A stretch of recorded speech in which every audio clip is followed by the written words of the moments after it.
വിലക്കപ്പെട്ട പ്രണയം ഭാഗം 55. ഇത്രയും നാളും ചെറിയ മമ്മിയോടുണ്ടായിരുന്ന ദേഷ്യമൊക്കെ ഇന്നൊരു ദിവസം കൊണ്ട് തീർത്തു അല്ലേ? കുറച്ച് സമയം കഴിഞ്ഞ് മനസ്സൊന്ന് ശാന്തമായി കഴിഞ്ഞപ്പോൾ ആമി അവനോട് ചോദിച്ചു. To be frank, yes. ചെറിയ മമ്മി ഇങ്ങനെ പറയുന്നത് കേട്ട് കേട്ട് എനിക്ക് തന്നെ ഫ്രസ്ട്രേഷനായി തുടങ്ങിയിരുന്നു. ഇതിപ്പോൾ തുടങ്ങിയതല്ല. എൻ്റെ മമ്മി മരിച്ചതിന് ശേഷം ഞാൻ ഇവിടെ നിൽക്കുമ്പോൾ മുതൽ ഈ ഒരു കാര്യം പറഞ്ഞ് എന്നെ നോവിക്കുന്നതാണ്. അന്ന് മുതൽ ഇവരോടുള്ള ദേഷ്യം എൻ്റെ മനസ്സിൽ ഇങ്ങനെ കെട്ടിക്കിടക്കുവാണ്.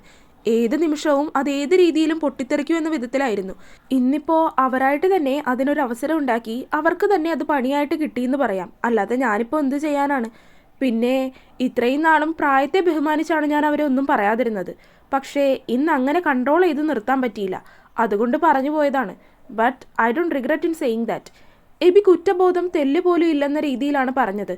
ആമിക്കും അത് ശരിയാണെന്ന് തോന്നി. കാരണം അവർ സംസാരിക്കുന്നതൊക്കെ നമുക്ക് തന്നെ കേട്ടു നിന്നാൽ ഒരെണ്ണം കൊടുക്കാൻ തോന്നും. അങ്ങനെയുള്ളപ്പോൾ ഇത്രയും വർഷങ്ങളായിട്ട് അവരെ സഹിച്ചുകൊണ്ടിരിക്കുന്ന എബിയെ സമ്മതിക്കണം. അവരോടിന്ന് ഇങ്ങനെ സംസാരിച്ചപ്പോൾ അതിൽ കുറച്ചുപോലും തെറ്റുള്ളതായിട്ട് ആമിക്ക് തോന്നിയില്ല. അതവർ ചോദിച്ചു വാങ്ങിയതാണ് എന്നേ തോന്നിയുള്ളൂ. ചെറിയ മമ്മിയുടെ സ്വഭാവം അങ്ങനെയാണെന്ന് ആമിക്കറിയാം. പക്ഷേ ഇത്രയും നാളും നല്ല രീതിയിൽ നിന്ന അനീറ്റയും ജസ്റ്റിൻ്റെയും സ്വഭാവം ഇങ്ങനെയാണെന്ന് ആമി പ്രതീക്ഷിച്ചിട്ടില്ലായിരുന്നു. താൻ വാ, നമുക്ക് അമ്മാമ്മയോടൊന്ന് സംസാരിക്കാം. കുറച്ച് സമയം കഴിഞ്ഞതും അങ്ങനെ പറഞ്ഞുകൊണ്ട് എബി ആമിയെയും കൂട്ടി താഴേക്ക് നടന്നു. സ്റ്റെയർ ഇറങ്ങി വരുമ്പോൾ തന്നെ അവൻ ഹാളിലേക്കൊന്ന് നോക്കി. അവിടെ ആരെയും കാണുന്നില്ല. അപ്പോൾ തന്നെ എല്ലാവരും അവരവരുടെ മുറിയിലേക്ക് പോയിട്ടുണ്ട് എന്ന് എബിക്ക് മനസ്സിലായി. ആമി അപ്പോഴും എന്തൊക്കെയോ ചിന്തിച്ചുകൊണ്ടാണ് അവൻ്റെ കൂടെ സ്റ്റെപ്പ് ഇറങ്ങുന്നത്. എവിടെയെങ്കിലും തട്ടിയലച്ച് വീഴും എന്ന് പറഞ്ഞ് എബി ആമിയുടെ കയ്യിൽ പിടിച്ചുകൊണ്ട് മുത്തശ്ശിയുടെ മുറിയിലേക്ക് നടന്നു. മുറിയുടെ വാതിലിൻ്റെ ഹാൻഡിൽ പിടിച്ച് തിരിച്ചപ്പോൾ തന്നെ മുറി തുറന്നു വന്നു. നോക്കുമ്പോൾ മുത്തശ്ശി കട്ടിലിലിരുന്ന് എന്തൊക്കെയോ കണക്ക് കൂട്ടുന്ന തിരക്കുകളിലായിരുന്നു.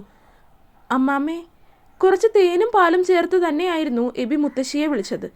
അങ്ങനെ വിളിച്ചപ്പോൾ തന്നെ മുത്തശ്ശി അവനെ ഗൗരവത്തോടെ ഒന്ന് തിരിഞ്ഞു നോക്കി. അടുത്തു നിൽക്കുന്ന ആമിയെയും മുത്തശ്ശി ഗൗരവത്തോടെ ഒന്ന് നോക്കാൻ മറന്നില്ല. എന്താ കാര്യം? നല്ല ഗൗരവത്തിൽ തന്നെയായിരുന്നു മുത്തശ്ശി അത് ചോദിച്ചത്. അമ്മാമ്മ, ഞങ്ങൾക്ക് പറയാനുള്ളത് കൂടി കേൾക്കണം. എനിക്കറിയാം, എന്ത് കാര്യമുണ്ടെങ്കിലും അതിൻ്റെ സത്യാവസ്ഥ അറിഞ്ഞതിന് ശേഷമേ അമ്മാമ്മ എന്തെങ്കിലും തീരുമാനിക്കുള്ളൂ. ഇങ്ങനെയൊരു കാര്യം ഇന്നോ നാളെയോ ഞാൻ തന്നെ മുത്തശ്ശിയോട് പറയാനിരിക്കുമായിരുന്നു. അതിനിടയിൽ അവർ വന്ന് ഈ പ്രശ്നം ഇത്രയും വലുതാക്കുമെന്ന് കരുതിയതല്ല. ഇപ്പോൾ അവരായിട്ട് തന്നെ ഇങ്ങനെയൊക്കെ പറഞ്ഞ സ്ഥിതിക്ക് ഞങ്ങൾക്ക് പറയാനുള്ളത് കൂടി അമ്മാമ്മ കേൾക്കണം. എബി പറഞ്ഞതിന് ഒന്നും മിണ്ടാതിരിക്കുകയാണ് മുത്തശ്ശി. എങ്കിൽ എനിക്ക് പറയാനുള്ളത് കേൾക്കണ്ട. അമ്മാമ്മയുടെ ആമിമോൾക്ക് എന്തൊക്കെ പറയാനുണ്ട് അത് കേൾക്കണം. നിങ്ങൾക്കിടയിൽ ഞാൻ വരുന്നില്ല. നിങ്ങൾ സംസാരിക്ക്, ഞാൻ പുറത്തു നിൽക്കാം. എബി പിന്നീടൊന്നും പറയാതെ ആമിയെ ഒന്ന് നോക്കി കണ്ണ് ചെമ്മി കാണിച്ച് പുറത്തേക്ക് നടന്നിരുന്നു. അവൻ അങ്ങനെ പോയപ്പോൾ പെട്ടെന്ന് ആമി ഒന്ന് പതറിയെങ്കിലും ഇന്നല്ലെങ്കിൽ നാളെ ഇതെല്ലാം മുത്തശ്ശിയോട് പറയണമെന്ന് കരുതിയതാണ്. അതിന്ന് തന്നെ ആയതിൽ കുഴപ്പമൊന്നുമില്ല എന്ന് ചിന്തിച്ച് ആത്മവിശ്വാസത്തോടെ തന്നെ അവൾ മുത്തശ്ശിയോട് എല്ലാ കാര്യങ്ങളും തുറന്നു പറയാമെന്ന് കരുതി. മുത്തശ്ശി. ആമി മുത്തശ്ശിയുടെ മുന്നിൽ വന്ന് കട്ടിലിൻ്റെ താഴെയായി മുട്ടുകുത്തിയിരുന്നു. മുത്തശ്ശി അപ്പോഴും അവളെ ശ്രദ്ധിക്കാതെ കണക്കുകൾ എഴുതുന്ന തിരക്കിലായിരുന്നു. അത് കണ്ടപ്പോൾ ആമിക്ക് തെല്ലൊരു നിമിഷം വിഷമം തോന്നാതിരുന്നില്ല. എങ്കിലും അവൾ പിന്മാറാൻ നിന്നില്ല. മുത്തശ്ശിക്ക് ഇതൊക്കെ കേട്ട് ദേഷ്യമായി കാണുമെന്നറിയാം. എങ്കിലും ഞാൻ പറയുവാണ്, എബിസാറ് തെറ്റൊന്നും ചെയ്തിട്ടില്ല. എബിസാറെന്നല്ല, ഞങ്ങൾ രണ്ടുപേരും അവർ പറഞ്ഞതും ഉദ്ദേശിച്ചതുമായിട്ടുള്ള ഒരു തെറ്റ് പോലും ചെയ്തിട്ടില്ല. അവർ പറഞ്ഞത് സത്യം തന്നെയാണ്. കഴിഞ്ഞ 2 ദിവസമായിട്ട് ഞാനും എബിസാർ ഒരുമിച്ചായിരുന്നു എന്ന് കരുതി അത് മറ്റൊരു തരത്തിലും ആയിരുന്നില്ല. ഞങ്ങൾ നല്ല സുഹൃത്തുക്കളാണ്. അത് മുത്തശ്ശിക്ക് അറിയുന്ന കാര്യമല്ലേ? മുത്തശ്ശിയുടെ മുഖത്തേക്ക് നോക്കി ദയനീയമായിട്ടാണ് ആമി അതൊക്കെ പറഞ്ഞത്. അത് കേട്ടതും അവളെ ഒന്ന് നോക്കി മുത്തശ്ശി പുസ്തകം മാറ്റിവെച്ചു. ശരി, ഞാൻ എല്ലാം സമ്മതിക്കാം. പക്ഷേ എന്നോടും ഇവിടെയുള്ള എല്ലാവരോടും ഇങ്ങനെ ഒരു നുണ പറഞ്ഞത് എന്തിനാ? അവിടെ പോയി അങ്ങനെ താമസിക്കാൻ മാത്രം എന്താ കാരണം? അത് മാത്രം അറിഞ്ഞാൽ മതി എനിക്ക്. ഞാൻ പറയാം മുത്തശ്ശി. ഇതെല്ലാം മുത്തശ്ശി എബിൻ സാർ പറഞ്ഞറിയുന്നതിലും നല്ലത് ഞാൻ തന്നെ പറഞ്ഞറിയുന്നതാണ്.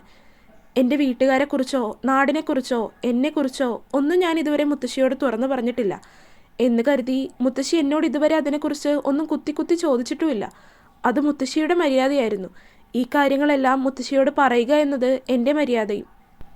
ഇത്രയും നാളും എന്നെക്കുറിച്ചുള്ള ഒരു കാര്യങ്ങളും ഞാൻ മുത്തശ്ശിയോട് പറയാതെ മറച്ചു വെച്ചു. പക്ഷേ എനിക്ക് തോന്നുന്നു ഇപ്പോൾ അതെല്ലാം തുറന്നു പറയാനുള്ള നല്ലൊരവസരമാണെന്ന്. എല്ലാ കാര്യങ്ങളും പറയാൻ അല്പം വൈകിപ്പോയി. എങ്കിലും ഇന്ന് ഞാൻ എന്നെക്കുറിച്ചുള്ള എല്ലാ കാര്യങ്ങളും മുത്തശ്ശിയോട് തുറന്നു പറയും. എല്ലാം കേട്ട് കഴിഞ്ഞതിന് ശേഷം മുത്തശ്ശിക്ക് എന്താണെന്ന് വെച്ചാൽ ഉചിതമായിട്ടുള്ള തീരുമാനം എടുക്കാം. മുത്തശ്ശി എടുക്കുന്ന തീരുമാനം എന്തു തന്നെയായാലും അത് ഞാൻ അനുസരിക്കുകയും ചെയ്യും. ആമി ആദ്യം തന്നെ പറയാൻ പോകുന്ന കാര്യത്തിന്റെ ഗൗരവം തുറന്നു പറയുന്ന രീതിയിൽ തന്നെയായിരുന്നു മുത്തശ്ശിയോട് സംസാരിച്ചത്. അവളുടെ ആ മുഖവരയോടെയുള്ള സംസാരം കേട്ടപ്പോൾ തന്നെ അവൾ പറയാൻ പോകുന്ന കാര്യം അല്പം ഗൗരവത്തിലുള്ളതാണെന്ന കാര്യം മുത്തശ്ശിക്ക് മനസ്സിലായിരുന്നു. നിനക്ക് പറയാനുള്ളത് എന്താണെന്ന് വെച്ചാൽ പറയൂ, ബാക്കി കാര്യങ്ങളൊക്കെ അതിന് ശേഷമല്ലേ തീരുമാനിക്കുന്നത്. ഗൗരവത്തിൽ മുത്തശ്ശി പറഞ്ഞതും ആമി എല്ലാം പറയാൻ തയ്യാറായതുപോലെ തലയാട്ടി. എൻ്റെ പേര് ശിവാമി. കുന്നുംപുറത്ത് ഒരു സാധാരണ വീട്ടിൽ ജനിച്ചു വളർന്നു. സജീവൻ, അതായിരുന്നു അച്ഛൻ. എനിക്ക് 3 വയസ്സുള്ളപ്പോൾ തന്നെ അമ്മ മരിച്ചു. അതുകൊണ്ട് അമ്മയെക്കുറിച്ചുള്ള ഓർമ്മകൾ എനിക്കധികം തന്നെ ഇല്ലെന്ന് പറയാം. അച്ഛനായിരുന്നു എൻ്റെ ജീവനും ജീവിതവും എല്ലാം. ഞങ്ങളുടെ വീടിൻ്റെ തൊട്ടടുത്ത് തന്നെ അച്ഛൻ്റെ അമ്മായിയും താമസിക്കുന്നുണ്ടായിരുന്നു. അവിടെ അമ്മായിയുടെ മരുമകളും മകനും ഉണ്ടായിരുന്നു, ലതാമ്മയും ഋഷിയേട്ടനും. 2 വീടുകളിലായിട്ടായിരുന്നു താമസമെങ്കിലും ഞങ്ങളെല്ലാവരും ഒരു കുടുംബം പോലെ തന്നെയായിരുന്നു. അച്ഛന് കടലിൽ മീൻ പിടിക്കാൻ പോകുന്നതായിരുന്നു ജോലി. പല സമയങ്ങളിലും വീട്ടിലുണ്ടാകാറില്ലാത്തത് കൊണ്ട് തന്നെ ഞാൻ സ്ഥിരം ലതാമ്മയുടെ വീട്ടിലായിരിക്കും ഉണ്ടാവുക. ലതാമ്മ ഉള്ളതുകൊണ്ട് ഒരമ്മയുടെ സ്നേഹമില്ല എന്നെനിക്കൊരിക്കലും തോന്നിയിട്ടില്ല. അങ്ങനെ സന്തോഷമായി കഴിഞ്ഞു പോയിക്കൊണ്ടിരുന്ന കുടുംബമായിരുന്നു. എല്ലാവരെയും കളിപ്പിച്ചും ചിരിപ്പിച്ചും കുസൃതിയോടെ ഓടിക്കളിച്ച് നടന്നിരുന്ന പ്രായം. അത് ഓർക്കുമ്പോൾ തന്നെ ആമിയുടെ ചുണ്ടിൽ ഒരു ചെറിയ പുഞ്ചിരി വിരിഞ്ഞിരുന്നു. എല്ലാ സന്തോഷങ്ങളും കഴിഞ്ഞ് ഒരു സങ്കടം ഉണ്ടാകുമെന്ന് പറയുന്നത് നേരാണ്. എന്നെ സംബന്ധിച്ച് അമ്മയില്ലെന്നുള്ളതൊരു സങ്കടം തന്നെയായിരുന്നു. പക്ഷേ അതൊരു കുറവായിട്ട് ഞാനിതുവരെ കണ്ടിട്ടില്ല. അമ്മ ഇല്ലാതിരുന്നിട്ടും അതിൻ്റെ യാതൊരു കുറവും അറിയിക്കാതെ തന്നെയാണ് എൻ്റെ അച്ഛൻ എന്നെ നോക്കിക്കൊണ്ടിരുന്നത്. അമ്മ മരിച്ചപ്പോഴും പല ആളുകളും അച്ഛനോട് രണ്ടാമതൊരു വിവാഹം കഴിക്കാൻ പറഞ്ഞതാണ്. പക്ഷേ എന്നെ നോക്കാൻ വേണ്ടി മാത്രം അച്ഛൻ അതെല്ലാം വിസമ്മതിച്ചു. അച്ഛൻ പറഞ്ഞതുപോലെ തന്നെ അച്ഛൻ എന്നെ പൊന്നുപോലെ നോക്കിയിട്ടുണ്ട്. അങ്ങനെ ഞാൻ +2 പഠിക്കുമ്പോഴാണ് അച്ഛൻ മരിക്കുന്നത്. ശരിക്കു പറഞ്ഞാൽ ജീവിതത്തിൽ ഞാൻ ഏറ്റവും കൂടുതൽ സങ്കടപ്പെട്ട ദിവസം. പെട്ടെന്നൊരു ദിവസം ഇനിയങ്ങോട്ട് അച്ഛൻ ഇല്ലെന്നൊരു കാര്യം എനിക്ക് അംഗീകരിക്കാൻ കഴിയാത്തതായിരുന്നു. ലതാമ്മയും അമ്മുമ്മയും ഋഷിയേട്ടനും ഒക്കെ ചുറ്റുമുണ്ടെങ്കിലും ആരും ഇല്ലാത്തതുപോലെ തോന്നുന്നൊരവസ്ഥ. അച്ഛനില്ല എന്നുള്ളൊരു കാര്യം അംഗീകരിക്കാൻ എൻ്റെ മനസ്സൊരുക്കമല്ലായിരുന്നു. അങ്ങനെ പതിയെ അത് ഡിപ്രഷനിലേക്കും മറ്റുള്ളവരോടുള്ള ദേഷ്യത്തിലേക്കും ഒക്കെ വഴിമാറി. അച്ഛൻ മരിച്ചതിന് ശേഷം എൻ്റെ ഉള്ളിൽ ഞാൻ അച്ഛൻ ആഗ്രഹിച്ചിരുന്നത് പോലുള്ളൊരു മകളല്ല എന്നൊക്കെയുള്ള ചിന്തകൾ തോന്നി തുടങ്ങി. അച്ഛൻ എനിക്ക് വേണ്ടി എല്ലാ കാര്യങ്ങളും ചെയ്തു തന്നായിരുന്നു. പക്ഷേ തിരികെ അച്ഛന് വേണ്ടി എനിക്കൊന്നും ചെയ്യാനായില്ലല്ലോ എന്നൊരു ചിന്ത. അങ്ങനെ ഒരു ചിന്ത കൂടി ഒടുക്കം അത് 18 വയസ്സിൽ ഞാനെടുത്ത ഏറ്റവും മോശം ഒരു തീരുമാനത്തിലേക്ക് കൊണ്ടുവന്നെത്തിച്ചു. ആ തീരുമാനം കൊണ്ടാണ് ഞാനിന്ന് ഇവിടെ നിൽക്കുന്നത്. ആ ഒരു പ്രായത്തിൽ ആ കാരണം കൊണ്ട് മാത്രം തന്നെ സ്വന്തം വരുമാനത്തിൽ ജീവിക്കണം എന്നുള്ള ചിന്ത, മറ്റുള്ളവരുടെ ചിലവിൽ ജീവിക്കാൻ കഴിയില്ല എന്നുള്ള ഒരു തരം അഹംഭാവം എല്ലാം കൂടി തോന്നിയപ്പോൾ എവിടെയെങ്കിലും പോയിട്ട് ഹോം നേഴ്സായിട്ട് ജോലി ചെയ്യാം എന്നൊരു തീരുമാനം എടുത്തു. അങ്ങനെ ഞാൻ എത്തിപ്പെട്ടതാണ് വടശ്ശേരിയിലെ തറവാട്ടിൽ. അവിടെ ഒരമ്മയും മകനുമായിരുന്നു ഉണ്ടായിരുന്നത്. ആക്സിഡൻറ്റ് പറ്റി അരയ്ക്ക് താഴേക്ക് തളർന്നു കിടക്കുന്ന മകനെ നോക്കാൻ വേണ്ടിയായിരുന്നു ഞാൻ എത്തിയത്. ഞാൻ കരുതിയത് നല്ല പ്രായമുള്ള ആളാവുമെന്നാണ്. പക്ഷേ ഏകദേശം ഒരു 25 വയസ്സ്, അത്ര മാത്രമായിരുന്നു അയാളുടെ പ്രായം. ഞാനായിട്ട് തിരഞ്ഞെടുത്ത ജോലി ആയതുകൊണ്ട് മടിയൊന്നും കൂടാതെ എല്ലാ കാര്യങ്ങളും ചെയ്തു. ഭാരമുള്ള ജോലികൾക്ക് അമ്മ സഹായവും ഉണ്ടാകും. അവിടെ എത്തി ഏതാനും ദിവസങ്ങൾക്കുള്ളിൽ തന്നെ ഞാനെടുത്ത തീരുമാനം തെറ്റിപ്പോയിട്ടുണ്ട് എന്നെനിക്ക് തോന്നി തുടങ്ങിയിരുന്നു. പക്ഷേ എല്ലാവരോടുമുള്ള എൻ്റെ വാശിയും തൻ്റെടവും അഹങ്കാരവും ഒക്കെ കാരണം എങ്ങനെയായാലും അവിടെ തന്നെ പിടിച്ചു നിൽക്കാൻ ഞാൻ തീരുമാനിച്ചു. ആമി ഇടയിലൊന്ന് നിർത്തിക്കൊണ്ട് മുത്തശ്ശിയെ നോക്കി.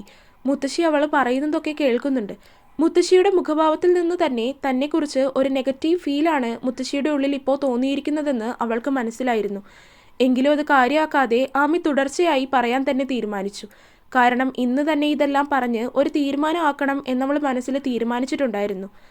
പണവും സ്വത്തും ഒക്കെ ഉണ്ടെങ്കിലും മനസ്സമാധാനം എന്നൊന്നില്ലാത്തൊരു വീടായിരുന്നു ഞാൻ ജോലി ചെയ്തിരുന്നത്. അവിടെ അമ്മയും തളർന്നു കിടക്കുന്ന മകനും മാത്രമാണുള്ളത്.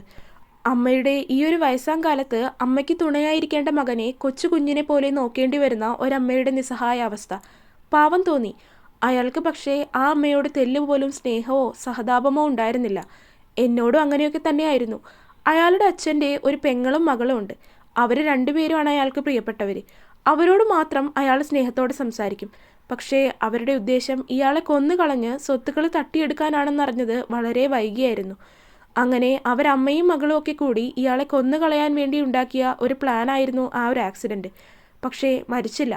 അതിലും വലിയ ശിക്ഷയാണ് ലഭിച്ചത്. ഇളയമ്മയും അവരുടെ മകളും കൂടി ചെയ്തു വെച്ച ഈ കാര്യങ്ങളെല്ലാം അമ്മയാണ് ആദ്യം അറിഞ്ഞത്. എന്ത് ചെയ്യണമെന്നറിയാതെ പകച്ചു നിൽക്കുന്ന അമ്മയ്ക്ക് ആ സമയം ഒരു താങ്ങായി ഞാൻ മാത്രമാണ് ഉണ്ടായിരുന്നത്. അങ്ങനെ ഇതെല്ലാം അറിഞ്ഞു കഴിഞ്ഞതിന് ശേഷം അമ്മ എന്നോടൊരു കാര്യം ആവശ്യപ്പെട്ടു. ആദ്യമായിട്ടും അവസാനമായിട്ടും എന്നോട് ആ അമ്മ ചോദിച്ചത് ആ ഒരു കാര്യം മാത്രമായിരുന്നു. പലതവണ ഞാൻ അതിനെ എതിർത്ത് നോക്കിയതാണ്. പക്ഷേ ആ അമ്മയുടെ നിസ്സഹായ അവസ്ഥ കണ്ടപ്പോൾ എങ്ങനെയോ ഞാൻ സമ്മതിച്ചു പോയി. കാരണം ഞാൻ എൻ്റെ സ്വന്തം അമ്മയെ പോലെ കണ്ട് സ്നേഹിച്ചു പോയതാണ് ആ അമ്മയെ. എന്താ അത്? മുത്തശ്ശി അറിയാതെ തന്നെ ആകാംക്ഷയോടെ അങ്ങനെ ചോദിച്ചു പോയിരുന്നു. മുത്തശ്ശിയുടെ ചോദ്യം കേട്ടതും ആമി മുത്തശ്ശിയുടെ നേർക്ക് തിരിഞ്ഞ് നേർമയായൊന്ന് പുഞ്ചിരിച്ചു. ആ അമ്മയുടെ തളർന്നു പോയ മകനെ വിവാഹം ചെയ്യണമെന്നായിരുന്നു പറഞ്ഞത്. ആമി പറഞ്ഞു കഴിഞ്ഞതും മുത്തശ്ശിയുടെ കണ്ണുകൾ പെട്ടെന്ന് ഞെട്ടലോടെ വിടരുന്നത് ആമി ശ്രദ്ധിച്ചിരുന്നു. ആമി? ഞെട്ടലോടെ മുത്തശ്ശി വിളിച്ചതും മുഖത്തുണ്ടായിരുന്ന അതേ പുഞ്ചിരിയോടെയാണ് ആമി മുത്തശ്ശിയെ തിരിഞ്ഞു നോക്കിയത്. എൻ്റെ വിവാഹം ഒരു തവണ കഴിഞ്ഞതാണ് മുത്തശ്ശി. അത് കേട്ടതും നിമിഷ നേരം കൊണ്ട് മുത്തശ്ശിയുടെ ഹൃദയം പോലും തളർന്നു പോകുന്നത് പോലെ തോന്നി. ഹരിഹരൻ, അതാണ് അയാളുടെ പേര്. ഇഷ്ടമല്ലാത്തൊരു വിവാഹമായിരുന്നുവെങ്കിലും അത് വിവാഹം അല്ലാതെ ആകുന്നില്ലല്ലോ. വിവാഹം കഴിഞ്ഞ് അധികനാളാവുന്നതിന് മുന്നേ തന്നെ അമ്മയ്ക്ക് വയ്യാതായിരുന്നു. അതിനുശേഷം അധികനാളാകുന്നതിന് മുന്നേ അമ്മ പോവുകയും ചെയ്തു. അമ്മയ്ക്ക് ബ്രെയിൻ ട്യൂമർ ആയിരുന്നു. പിന്നീട് ആ വലിയ തറവാട് വീട്ടിൽ ഞാനും ഹരിഹരനും മാത്രം. മിണ്ടാൻ ആരുമില്ലാതെ ഒന്നും പറയാനില്ലാതെയും കഴിച്ചുകൂട്ടിയ ദിനരാത്രങ്ങൾ. ആ സമയത്ത് ഞാൻ സ്ട്രോങ് ആയി നിന്നത് കൊണ്ട് മാത്രം ഇളയമ്മയും അവരുടെ മകളും പിന്നീട് വീട്ടിലേക്ക് വരാതായി. അമ്മ മരിച്ചതിന് ശേഷമുള്ള നാളുകളിൽ ശരിക്ക് ഹരിയേട്ടൻ ജീവിതം എന്താണെന്ന് പഠിച്ചു. അമ്മ ഇല്ലാത്തതിൻ്റെ കുറവുകളെല്ലാം അറിഞ്ഞു. ഇളയമ്മയും മകളും കൂടി ചെയ്തു വെച്ച കാര്യങ്ങളെല്ലാം ഞാൻ അയാളോട് തുറന്നു പറഞ്ഞു. എല്ലാം കേട്ട് മനസ്സിലാക്കി കഴിഞ്ഞപ്പോൾ അയാളുടെ ദേഹം പോലെ തന്നെ മനസ്സും ആകെ തളർന്നു പോയി. ചെയ്തു പോയ തെറ്റുകൾക്കെല്ലാം കുറ്റബോധം നിറഞ്ഞു പൊന്തി. എന്നോട് ചെയ്ത തെറ്റുകൾക്കെല്ലാം മാപ്പ് പറഞ്ഞു. അങ്ങനെ ഒരിക്കലും ഞാൻ വന്ന് നോക്കുമ്പോൾ കാണുന്നത് താഴെ വീണ് കിടക്കുന്ന ഹരിയേട്ടനെയാണ്. അന്ന് ആ വീഴ്ചയിൽ ഹരിയേട്ടൻ്റെ കാലിൽ അത്യാവശ്യം ആഴത്തിലുള്ളൊരു മുറിവുണ്ടായിരുന്നു. ഷുഗർ ലെവൽ കൂടുതലായതുകൊണ്ട് തന്നെ ആ മുറിവ് പുറത്തില്ല. പിന്നീട് അത് കൂടുതലായി പഴുത്ത് അത് ശരീരമാകെ വ്യാപിച്ചിരുന്നു. കാല് മുറിച്ചു കളയാൻ പറഞ്ഞപ്പോൾ അതിനും ഹരിയേട്ടൻ സമ്മതിച്ചില്ല. ഒടുക്കം ഈ ലോകത്ത് ചെയ്ത തെറ്റുകൾക്കെല്ലാം ഇവിടെ കിടന്നു തന്നെ പശ്ചാത്തപിച്ച് കുറ്റബോധത്താൽ നീറിയാണ് അയാൾ മരിച്ചത്. എന്തൊക്കെ പറഞ്ഞാലും ഹരിയേട്ടൻ ഉണ്ടായിരുന്നപ്പോൾ ഒരു കൂട്ടുണ്ടായിരുന്നു. അത് കഴിഞ്ഞപ്പോൾ പിന്നീട് ആ വലിയ വീട്ടിൽ ഞാൻ ഒറ്റയ്ക്കായി. അതിനുശേഷം വീണ്ടും ഇളയമ്മയുടെയും മകളുടെയും ശല്യം കൂടി. സ്വത്ത് തട്ടിയെടുക്കുക എന്നത് തന്നെയായിരുന്നു ലക്ഷ്യം. പക്ഷേ അത് മുന്നേ അറിയാവുന്നത് കൊണ്ട് തന്നെ ഹരിയേട്ടൻ്റെ കാലശേഷം ഒന്നിടവിടാതെ എല്ലാ സ്വത്തും അമ്മ എൻ്റെ പേരിലേക്ക് മാറ്റിയിരുന്നു. അവരുടെ ശല്യം സഹിക്കു വയ്യാതെ ആയപ്പോഴാണ് ഞാൻ വീണ്ടും ഈ ജോലി തന്നെ തുടരാമെന്ന് കരുതിയത്. അങ്ങനെയാണ് അവിടെയുള്ള വീട് വാടകയ്ക്ക് കൊടുത്ത് ഇങ്ങോട്ട് വന്നത്. പിന്നെ ഈ കാര്യങ്ങൾക്കൊക്കെ എന്നെ സഹായിച്ചത് ഹരിയേട്ടൻ്റെ ഇളയമ്മയുടെ മകനായ പവനേട്ടനാണ്. അമ്മയും മകളും അച്ഛനും ഒക്കെ അങ്ങനെ ദുഷ്ടരാണെങ്കിലും ആ മകൻ മാത്രം എന്തോ ഒരു നല്ല മനുഷ്യനാണ്. അങ്ങനെ ഇത്രയൊക്കെ സംഭവങ്ങൾക്ക് ശേഷമാണ് ഞാനിവിടെ എത്തിയത്. ജീവിതത്തിൽ എത്ര താഴ്ചയുണ്ടായാലും അതിനനുസരിച്ചൊരു ഉയർച്ചയുണ്ടാകും എന്ന് പറഞ്ഞതുപോലെയായിരുന്നു എനിക്കിവിടം. സ്വന്തം മുത്തശ്ശിയെ പോലൊരു മുത്തശ്ശി, സർവ്വ സ്വാതന്ത്ര്യങ്ങളോടും കൂടി ജീവിക്കാൻ കഴിയുന്നൊരു വീട്, ഇഷ്ടത്തിനനുസരിച്ച് എൻ്റെ സ്വന്തം വരുമാനത്തിൽ ഡിഗ്രി പഠിക്കുന്നു. അതിനിടയിലേക്ക് എബിൻ സാർ ആദ്യം വന്നപ്പോൾ ശരിക്കും ദേഷ്യമായിരുന്നു. പക്ഷേ പിന്നീട് ആളെൻ്റെ നല്ലൊരു സുഹൃത്തായിട്ട് മാറി. അപ്പോൾ നീ ഇപ്പോൾ വിധവ? ബാക്കി പറയാനാവാതെ മുത്തശ്ശി ഒന്ന് നിർത്തി. ആമി അതിന് ഒന്നും മിണ്ടാതെ ഒന്ന് തലയാട്ടി. അങ്ങനെയും പറയാം, ഹരിഹരൻ്റെ വിധവയാണ് ഞാനെന്ന്. നേരത്തെ പുഞ്ചിരിയോടെ ആമി പറയുന്നത് കേട്ടതും നെഞ്ചിൽ ഒരു കല്ലെടുത്ത് വെച്ചതുപോലെയാണ് മുത്തശ്ശിക്ക് തോന്നിയത്.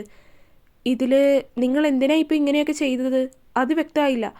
കുറച്ച് സമയം കഴിഞ്ഞതും ആലോചനയോടെ വീണ്ടും മുത്തശ്ശി ചോദിച്ചതും ആമി മുത്തശ്ശിയെ നോക്കി. ഞാൻ പറഞ്ഞില്ലേ, തറവാട് വീട് വാടകയ്ക്ക് കൊടുത്തോണ്ടാണ് ഞാൻ ഇങ്ങോട്ട് വന്നതെന്ന്. ആ വീട് വാടകയ്ക്ക് കൊടുക്കാൻ എന്നെ സഹായിച്ചത് പവിയേട്ടനായിരുന്നു. ആളാണ് ആളുകളെയൊക്കെ കൊണ്ടുവന്നത്. വന്നപ്പോൾ ആണ് അതെൻ്റെ ലതാമ്മയും ഋഷിയേട്ടനും ഏട്ടൻ്റെ ഭാര്യയൊക്കെ ആണെന്ന് അറിഞ്ഞത്. ഞാനാണ് ആ വീടിൻ്റെ ഉടമയെന്നൊക്കെ അറിഞ്ഞപ്പോൾ അവർ ആ വീട്ടിൽ താമസിക്കാൻ തന്നെ എതിർത്തു. പക്ഷേ പവിയേട്ടൻ പറഞ്ഞിരുന്നു, അവിടങ്ങളിൽ വാടകയ്ക്ക് വീട് കിട്ടുക എന്ന് പറയുന്നത് വല്ലാത്ത പാടാണ്. അതുകൊണ്ട് എന്നോടൊന്ന് അഡ്ജസ്റ്റ് ചെയ്യാൻ പറഞ്ഞു. അവിടെ താമസിക്കുന്നതിൽ അവരാകെ പറഞ്ഞ ഡിമാൻഡ് ഒരിക്കലും എന്നെ കാണാൻ ഇടവരുതെന്ന് മാത്രമായിരുന്നു. അങ്ങനെ അവർക്ക് വേണ്ടി ഞാൻ മാറിക്കൊടുത്തു. പിന്നീട് ഒരിക്കലും അങ്ങോട്ട് ചെന്നവരെ ശല്യപ്പെടുത്താനും ഞാൻ നിന്നിട്ടില്ല. അതിൽ പിന്നെയാണ് ഞാൻ നാട്ടിലേക്ക് പോകാതായത്. പിന്നീട് ഈ അടുത്ത് ഞാൻ അങ്ങോട്ട് പോയത് അമ്മയ്ക്കും ഹരിയേട്ടനും വേണ്ടിയുള്ള ബലിയിടാൻ വേണ്ടിയിട്ടായിരുന്നു. അങ്ങനെ ജീവിതം ഇതുപോലെ തന്നെ ഇങ്ങനെ ഒരു താളത്തിൽ പോയിക്കൊണ്ടിരുന്ന സമയത്താണ് എബിസാർ എന്നോട് വന്ന് എൻ്റെ കാര്യങ്ങളൊക്കെ അന്വേഷിച്ചറിഞ്ഞ് ചോദിക്കുന്നത്. പെട്ടെന്ന് ഞാൻ പറയാതെ തന്നെ ഇതെല്ലാം ആൾ കണ്ടുപിടിച്ചപ്പോൾ എനിക്ക് ശരിക്കും ടെൻഷനായി തുടങ്ങിയിരുന്നു. അങ്ങനെ സാർ എല്ലാം അറിഞ്ഞു എന്നായപ്പോൾ ഞാൻ തന്നെ എൻ്റെ കഥകളൊക്കെ അദ്ദേഹത്തോട് പറയുകയാണ് ചെയ്തത്. അങ്ങനെ എൻ്റെ കാര്യങ്ങളൊക്കെ ആളറിഞ്ഞു. അതിൽ പിന്നെയാണ് ഞങ്ങൾ ഇത്രയും നല്ല രീതിയിലുള്ള സുഹൃത്തുക്കളായിട്ട് മാറിയത്. തുടരും.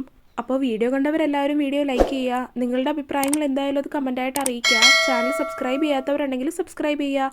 അടുത്ത പാർട്ടായിട്ട് നാളെ വരാട്ടോ. ബൈ.